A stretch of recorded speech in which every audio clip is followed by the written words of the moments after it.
નમસ્કાર નમસ્કાર નમસ્કાર મારા વાલા વિદ્યાર્થી ભાઈ બહેનો હું કનુભાઈ ગુરુજી આપ સૌનું હાર્દિક સ્વાગત કરું છું વિદ્યાર્થી મિત્રો આજે આપણે એક પ્રકરણ 13 આંકડાશાસ્ત્ર છે એનું ઉદાહરણ 1 છે શીખીશું એક શાળામાં ધોરણ 10 ના 30 વિદ્યાર્થીઓએ ગણિતના 100 ગુણના પ્રશ્નપત્રમાં મેળવેલા ગુણ નીચેના કોષ્ટકમાં આપેલા છે વિદ્યાર્થીએ મેળવેલા ગુણનો મધ્યક શોધો અહીંયા વિદ્યાર્થીએ મેળવેલા ગુણ જે છે એને આપણે xi કહીએ અને વિદ્યાર્થીઓની સંખ્યા છે એને fi કહીએ હવે અહીંયા xi અને fi જે છે એનો જે ગુણાકાર આવે છે એ આ fi xi વાળો જે સ્તંભ છે એની અંદર લખીશું તો સૌપ્રથમ 10 એકા 10 20 એકા 20 36 તરી 108 14 14 16 અને 1 શૂન્ય ચડાવી દો 40 ચોક 160 5 તરી 15 50 તરી 150 2 છક 12 12 નો બગડો 2 1 2 5 10 10 ને 11 56 દો 112 6 ચોક 24 અને શૂન્ય ચડાવી દો એટલે 240 7 ચોક 28 શૂન્ય ચડાવો એટલે 280 72 એકા 72 80 એકા 80 અહીંયા 2 8 16 16 નો છગડો વધ્યા 1 2 8 16 16 ને 1 17 88 દો 176 3 દો 6 3 9 27 92 તરી 276 95 એકા 95 બરાબર હવે આ બધાનો સરવાળો કરીશું આપણને 1779 મળશે બરાબર છે હવે આનું સૂત્ર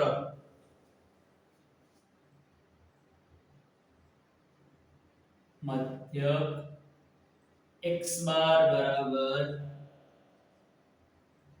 સિગ્મા fi xi છેદમાં n અહીંયા છેદમાં n એટલે કુલ આવૃત્તિ સિગ્મા fi લખવો હોય તો પણ લખી શકાય બરાબર સિગ્મા fi xi છે આપણી પાસે 1779 છે 1779 છેદની અંદર 30 હવે અહીંયા અંશની અંદર જે અંકોનો સરવાળો જે છે એ અંકોનો સરવાળો 1 ને 7 8 ને 7 15 ને 24 ત્રણના ઘડિયામાં 24 આવેલા અને આપણે 3 વડે નિશેષ ભાગી શકીશું છેદમાં 3 દાન 30 અહીંયા 3 5 15 15 ને 2 17 વડે 7 27 3 9 27 3 તારી 9 1719 ને 3 વડે ભાગીલે 593 આવશે 3 3 ઉડી જશે અંશમાં આવશે 593 છેદમાં આવશે 10 હવે એક પછી એક શૂન્ય છે જમણી બાજુ એક અંક કાપો તો આપણને અહીંયા 59.3 ગુણની આ સરાસરી છે મળશે આપણને મધ્યક મળશે એવરેજ મળશે બરાબર તો આ રીતે આપણે મધ્યક છે એને શોધી શકીએ મધ્યક શોધવાની સીધી રીત હવે આ રીતે આ જે દાખલો છે સીધી રીતે માર્ચ 2022 માં બેઝિક અને સ્ટાન્ડર્ડ બંનેના પેપરની અંદર પૂછાયેલો છે વર્ગો આપેલા છે એની સામે આવૃત્તિ આપેલી છે અહીંયા આવૃત્તિઓનો કુલ સરવાળો 30 થશે કારણ કે વિદ્યાર્થીઓની કુલ સંખ્યા કેટલી છે 30 હવે સીધી રીતનો ઉપયોગ કરવા માટે આપણી પાસે મધ્ય કિંમતો હોવી જોઈએ હવે મધ્ય કિંમત શોધવા માટે આપણને ખબર છે કે અધર સીમા અને ઉર્ધ્વ સીમાનો સરવાળો કરીને 2 વડે ભાગવાના હોય છે આપણે પહેલો જે વર્ગ છે એની મધ્ય કિંમત સૌપ્રથમ મેળવીએ પછી આગળ વાત કરીએ તો અહીંયા મધ્ય કિંમત અધર સીમા 10 છે ઉર્ધ્વ સીમા 25 છે આ બંનેનો સરવાળો કરીને 2 વડે ભાગવાના તો અહીંયા આપણને 25 10 35 છેદમાં 2 35 ને 2 વડે ભાગો એટલે 17.5 આવે બરાબર. તો પહેલી જે મધ્ય કિંમત છે એ આપણને 17.5 મળશે. બરાબર છે. આ રીતે ક્રમશઃ અધઃસીમા અને ઉર્ધ્વસીમાનો સરવાળો કરીને બે વડે તમે ભાગતા જાઓ એટલે મધ્ય કિંમતો મળતી જાય. પરંતુ એક બીજી રીત, મધ્ય કિંમત પહેલી મધ્ય કિંમત શોધ્યા પછી જો વર્ગ લંબાઈઓ સરખી હોય તો ક્રમશઃ વર્ગ લંબાઈ જ ઉમેરતા જવાનું, ફટાફટ તમને મધ્ય કિંમતો મળતી જાય અને ટાઈમ આપણો બચે. તો અહીંયા જુઓ, ક્રમિક અધઃસીમાની બાદબાકી કરતો જે સતત વર્ગો છે, આ વર્ગની ઉર્ધ્વસીમા અને આ વર્ગની અધઃસીમા સરખી છે, આ વર્ગની ઉર્ધ્વસીમાના પછીના વર્ગની અધઃસીમા સરખી એટલે વર્ગો સતત છે, એટલે ઉર્ધ્વસીમામાંથી અધઃસીમા તમે બાદ કરો તો પણ વર્ગ લંબાઈ પણ મળી જાય. પરંતુ અસતત વર્ગો હોય તો ક્રમિક અધઃસીમાની બાદબાકી અથવા તો ઉર્ધ્વસીમાની બાદબાકી કરવાની. જો અહીંયા 25 માંથી 10 જાય તો 15, 40 માંથી 25 જાય તો 15, 55 માંથી 40 જાય તો 15, 70 માંથી 55 જાય તો 15, 85 માંથી 70 જાય તો 15. તો અહીંયા વર્ગ લંબાઈઓ 15 15. જો આમાં પણ 40 માંથી 25 જાય તો 15, 55 માંથી 40 જાય તો 15. તો વર્ગ લંબાઈ 15 15 છે. તો જ્યારે વર્ગ લંબાઈઓ સરખી હોય ને ત્યારે પહેલી મધ્ય કિંમત શોધી અને પછી વર્ગ લંબાઈ જેટલી સંખ્યા ઉમેરતું જવાનું, એટલે પછીની જે મધ્ય કિંમતો સરળતાથી આપણને મળી જાય. જો અહીંયા 17.5 જે છે એની અંદર 15 તમે ઉમેરો તો કેટલા મળશે? 17 ને 10 27 5 32, એટલે 17.5 માં તમે 15 ઉમેરો એટલે 32.5 મળે. ફરી પાછા 32.5 માં 15 ઉમેરો તો 32 ને 10 43 પછી 47, તો 47.5. 47.5 માં ફરી પાછા 15 ઉમેરો તો 47 ને 57 ને 5 62, તો 62.5. 62.5 માં ફરી 15 ઉમેરો તો 62 ને 10 72 ને 5 77, 77.5. હવે 77.5 માં ફરી પાછા 15 ઉમેરો તો 77 ને 10 87 5 92.5. તો આ રીતે વર્ગ લંબાઈ જો સરખી હોય તો ફટાફટ તમે મધ્ય કિંમતો છે શોધી શકો. પહેલી મધ્ય કિંમત શોધી પછી વર્ગ લંબાઈ જેટલું ઉમેરતું જવાનું. હવે જો અહીંયા fix છે એનો મતલબ અહીંયા જે આવૃત્તિ છે એના જે મધ્ય કિંમતો છે એનો ગુણાકાર કરી એના છેલ્લા ખાનામાં આપણે લખવાનો છે. જો ધીરે ધીરે ચોકસાઈપૂર્વક આ ગુણાકાર છે આપણે કરવાનો છે. 2 5 10, 10 થી પડી 0 વધી આ 1, 2 સીતા 14, 14 ને 1 15, 15 નો પાંચડો વધી આ 1, 2 કા 2, 2 ને 1 3, 35.0. એમ પોઈન્ટ પછી એક અંક છે એટલે જમણી બાજુથી એક અંક કાપવાનો એટલે 35.0 અને 17.5 ના બમણા 35 જ મળે. બરાબર છે. હવે ફરી જો પહેલા સાદો ગુણાકાર કરી દેવાનો પછી પોઈન્ટ કાપવાનો. 3 5 15, 15 નો પાંચડો વધી આવી 1, 3 દુ 6, 6 ને 1 7, 3 તરી 9. હવે પોઈન્ટ પછી એક અંક છે જમણી બાજુથી એક અંક કાપી દો. ફરી પાછા 7 5 35, 35 નો પાંચડો વધી આવે 3, 7 7 49, 49 ને 3 52, 52 નો બગડો વધી આવી 5, 7 4 28, 28 5 33. તો 3 જો એક પોઈન્ટ પછી એક અંક છે જમણી બાજુથી એક અંક કાપી સીધો લખી દીધો છે. હવે 6 5 30, 30 થી પડી 0 વધી આવી 3, 6 દુ 12, 12 ને 3 15, 15 નો પાંચડો વધી આવી 1, 6 6 36, 36 ને 1 37. પોઈન્ટ પછી એક અંક છે જમણી બાજુથી એક અંક આપો 375.0. 6 5 30, 30 થી પડી 0 વધી આવી 3, 6 7 42, 42 3 45, 45 નો પાંચડો વધી આવી 4, 6 7 42, 42 4 46. પોઈન્ટ પછી એક અંક છે જમણી બાજુથી એક અંક આપો.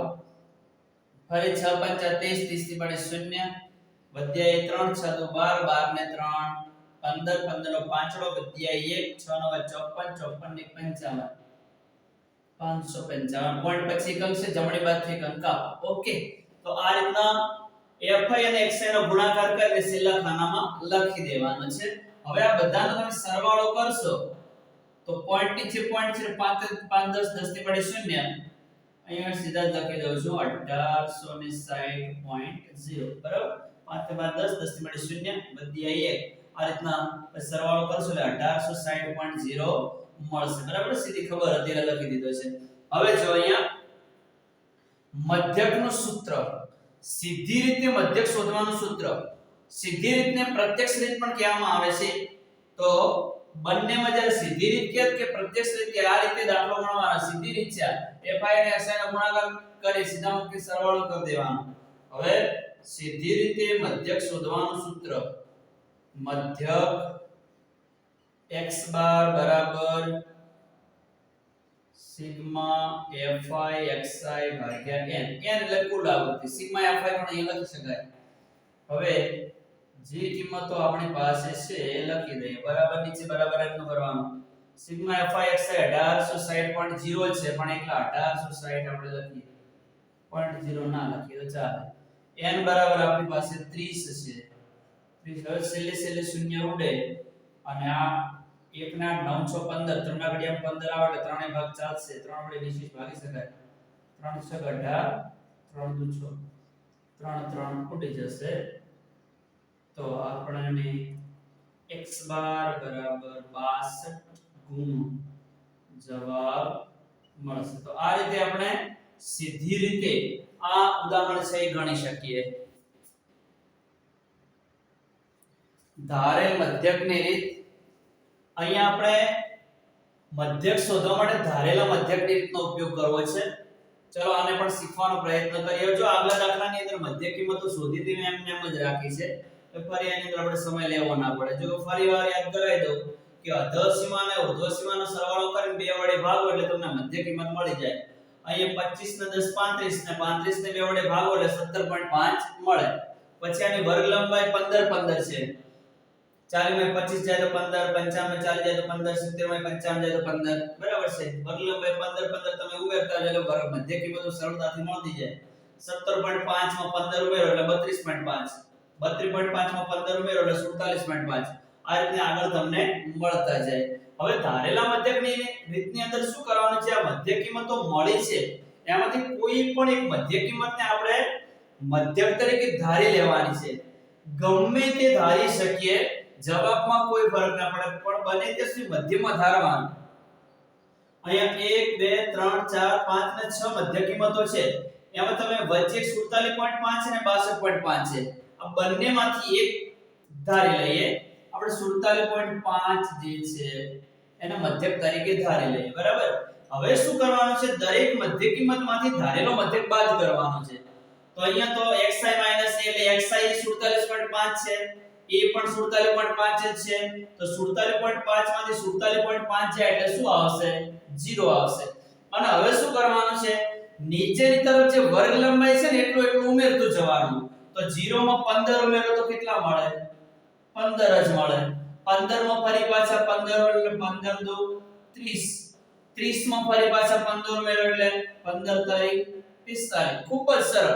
વર્ગ લંબાઈ જેટલી કિંમત ઉમેરતું જવાનું છે. અને આ બાજુ પણ એવું જ, પણ આગળ ફક્ત માઈનસ નું ચિહ્ન મૂકવાનું છે.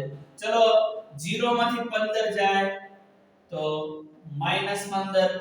0 માં -15 માંથી ફરી 15 જાય તો 15 ને 15 30, કારણ કે ચિહ્નો સમાન હોય એટલે સરવાળો થાય. ચિહ્ન એનું માઈનસ આવે. બરાબર છે. તો અહીંયા પણ 15 એકા 15 આ 15 દુ 30, 15 તારી 45 આ રીતના આગળ જાય કરે.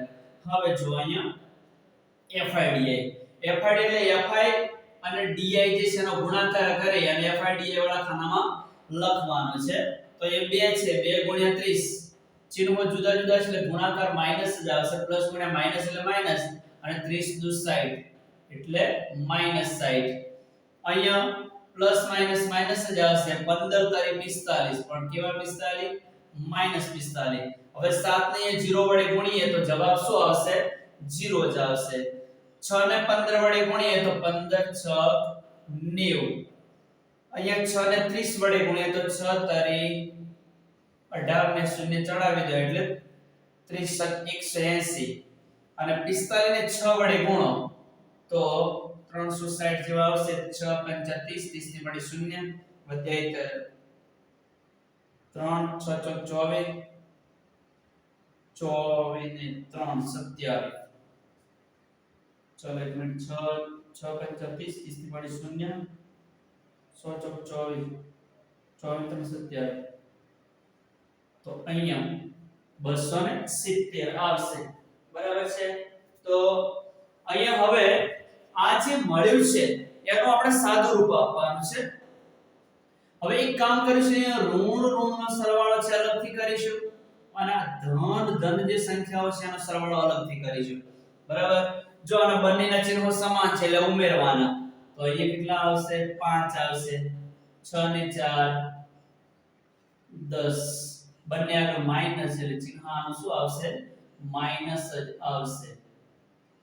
હવે એક બાજુ અહીંયા ઋણ નો સરવાળો કરીએ. પહેલા સોરી ધન નો સરવાળો કરીએ. 0 9 8 17 17 ને 7 24 24 નો ચોગડો અધ્યાય 2 2 ને 3 3 ને 2 5 540. બરાબર? હવે જો આ પ્લસ છે ને માઈનસ છે, ચિહ્નો જુદા જુદા એટલે બાદ બાકી થાય. અહીંયા 540 માંથી પહેલા 105 કાઢી દઈએ. 10 માંથી 5 જાય તો 5. અહીંયા વધ્યા 3 10 કો લીધા પછી 3 માંથી 0 જાય તો 3 અને 5 માંથી 1 જાય તો 4. હવે 540 એ મોટા છે એનો પ્લસ નું ચિહ્ન છે એટલે જવાબ શું આવે? પ્લસ 435 જે આપણે લખતા નથી. હવે વિદ્યાર્થી મિત્રો ધારેલા મધ્યકની રીતનું તમને સૂત્ર આવડવું જોઈએ. તો ધારેલા મધ્યકની રીતનું સૂત્ર x બાર બરાબર a plus sigma fi di ભાગ્યા n અથવા તો સિગ્મા fi લખવાના અહીંયા. બરાબર છે? હવે આની કિંમતો મૂકીએ તો a ધારેલો મધ્યક આપણે પાસે કેટલો છે? 47.5 છે. તો એની જગ્યાએ લખીશું 47.5. સિગ્મા fi di આપણે 435 મેળવ્યા છે તો એ લખી દઈએ 435. ત્યાં એટલે કુલ આવૃત્તિ સિગ્મા fi કેટલા છે આપણી જોડે? 30 છે. બરાબર? હવે જો અહીંયા ઉપર 4 3 7 ને 5 12 ત્રણના ઘડિયામાં 12 આવે તો આને 3 વડે નિશેષ ભાગી શકાય. 3 1 3 એકડે તગડે 13 3 ચોક 12 12 ને 1 13 3 5 15. બરાબર? 435 ને 3 વડે ભાગો એટલે 145 આવે. અહીંયા 3 ધાર 3 3 ઉડી જશે. હવે નીચે એક પછી એક શૂન્ય છે, જમણી બાજુથી એક અંક આપી દો. અહીંયા એક સ્ટેપ આપણે વધારે કરીએ. 47.5 145/10. 47.5 જમણી બાજુથી એક અંક આપો એટલે 14.5. તેથી x બાર બરાબર 47.5 માં 14.5 ઉમેરો એટલે કેટલા આવશે? 62 ગુણ. તો x બાર આપણને મળશે 62 ગુણ. બરાબર? તો આ રીતે ધારેલા મધ્યકની રીતનો ઉપયોગ કરી શકાય. પદ વિચલનની રીત.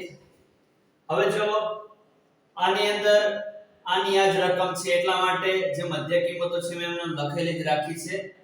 હવે આપણે પદ વિચલનની રીત શીખી. પદ વિચલનની રીતની અંદર પણ મધ્ય કિંમત શોધ્યા પછી આપણે એક મધ્યક ધારવાનો જ હોય છે. તો અહીંયા આપણે 47.5 જે ધાર્યા હતા ધારેલા મધ્યકની રીતની અંદર, તો એને એ છે એમને એમ રાખીએ. તો પદ વિચલનની રીતની સરળતા એ છે કે જે તમે મધ્યક ધાર્યો છે એની સામે 0 લખી દેવાનો. નીચે ક્રમશઃ 1 2 3 અર્થ લખી દેવાનો. ઉપરની તરફ -1 -2 આ રીતે લખી દેવાનું. વર્ગ લંબાઈ સરખી ખાસ હોવી જોઈએ. આપણે ધોરણ 10 ની અંદર ખાસ કરીને વર્ગ લંબાઈ સરખી હશે એ દાખલા હશે જેમાં પદ વિચલનની રીતનો આપણે ઉપયોગ કરીશું. બરાબર છે? તો આ રીતના જ્યારે પદ વિચલનની રીત પૂછાય તો ખૂબ સરળ છે. આ રીતના નીચે 1 2 3 જેટલા આપતા તે સુધી લખી દેવાનું. ઉપર -1 ને જે -1 -2 જ્યાં સુધી આવતું ત્યાં રીતના લખી દેજો. હવે જુઓ fi ui fi વાળો ખાનો ને ui વાળો ખાનાનો ગુણાકાર કરી સેલામ લખવાનો. Plus minus minus 2 2 4 plus minus minus 3 1 3. હવે 7 ને 0 વડે ગુણો એટલે 0 જ આવશે. 6 1 6 6 2 12 6 3 18. ઓકે. હવે જો અંતે fi અને ui નો ગુણાકાર કરી છે લખવાનું. હવે એક બાજુ આપણે ઋણ નો સરવાળો કરીએ અને એક બાજુ ધન સંખ્યાઓનો સરવાળો કરીએ. 4 ને 3 7 બંને આગળ ચિહ્ન માઈનસ નું છે માઈનસ આવશે. હવે ધન નો સરવાળો કરીએ તો 6 ને 8 8 ને 8 16 16 નો છગડો વધ્યા 1 1 2 અને 3 36 માંથી 7 કાઢો તો 29 બરાબર છે. હવે પદ વિચલનની રીતે મધ્યક શોધવા માટેનું સૂત્ર ખાસ આવડવું જોઈએ. તો મધ્યક x બાર બરાબર a plus sigma fi ui ભાગ્યા n ગુણ્યા h. અહીંયા એની જગ્યાએ સિગ્મા fi પણ લખી શકાય. હવે કિંમતો મૂકીએ તો a બરાબર 47.5, સિગ્મા fi ui બરાબર આપણી પાસે 29 છે, n બરાબર 30 છે, ગુણ્યા h બરાબર વર્ગ લંબાઈઓ 15 15 છે, 4 માં 25 જાય 15, 55 માં 40 જાય 15, 70 માં 55 જાય 15, તો વર્ગ લંબાઈ આપણી 15 15. જો અહીંયા બંને વચ્ચે ગુણાકારનો સંબંધ છે તો અહીંયા ઉડે, આ બાજુ પ્લસ નો સંબંધ છે અહીંયા ના ઉડે, વચ્ચે ગુણાકારનો સંબંધ હોય તો અહીંયા ઉડી શકે. બરાબર છે. તો 15 દુ 30 સીધા જ લખી દો. 15 દુ 30, 15 15 ઉડી જશે અને 29 ને 2 વડે ભાગો એટલે 14.5. મે લખીએ 47.5 પ્લસ 29 ને 2 વડે ભાગીશું તો 14.5 અને તેથી x બાર બરાબર બંનેનો સરવાળો આવશે 62 નો. તો પહેલું ઉદાહરણ છે એની અંદર આપણે બધી જ રીતોનો ઉપયોગ કરી લીધો. બરાબર, એકદમ સળંગ એકદમ લિસ્ટ ખાલી આપેલું હોય અવલોકનોનું અને આવૃત્તિ સામે આપેલી હોય બંનેનો ગુણાકાર કરી સિગ્મા fi xi ભાગ્યા n લઈ અને આપણે પહેલી જ રીત આપણે શીખી. એના પછી ખાસ સીધી રીત એટલે પ્રત્યક્ષ રીત, પછી ધારેલ મધ્યકની રીત અને પદ વિચલનની રીત. આ ત્રણ રીતો ઉપયોગ કરીને પણ આપણે મધ્યક શોધવાનો પ્રયત્ન કર્યો છે. ત્રણ રીત ખાસ તૈયાર કરી દેવાની. જે રીતે પરીક્ષામાં માંગ્યો હોય એ રીતે દાખલો ગણવાનો. જો કોઈ જ રીત ના કીધી હોય તો પદ વિચલનની રીત સૌથી બેસ્ટમાં બેસ્ટ રહે છે. વિદ્યાર્થી મિત્રો, તમે મારી ચેનલને હજુ સબસ્ક્રાઇબ ના કરી હોય તો સબસ્ક્રાઇબ કરી દેજો. Thank you very much. ખૂબ ખૂબ ધન્યવાદ. જય મા સરસ્વતી.